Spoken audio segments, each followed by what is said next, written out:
Welcome to the Slop Farm. Enjoy the video.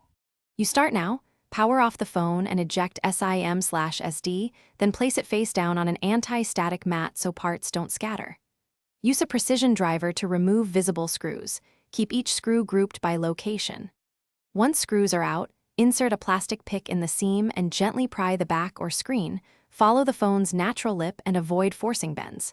If the battery is removable, disconnect it first. If not, expose the internal screws to reach the battery connector and unplug it before continuing. Once done with opening, locate the charging port assembly and photograph cable routing so you can restore it exactly. You will either unscrew a bracket and unclip a ribbon or desolder a few joints. Heat the pad gently and lift the port with tweezers. Make sure not to overheat adjacent components.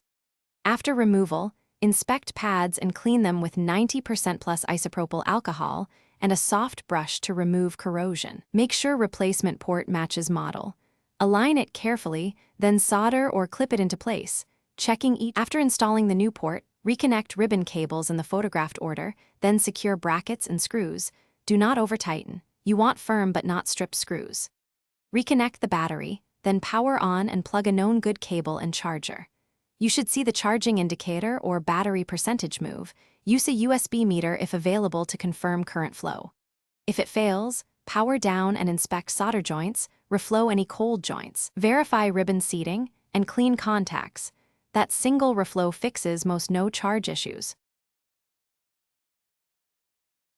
Thanks for watching.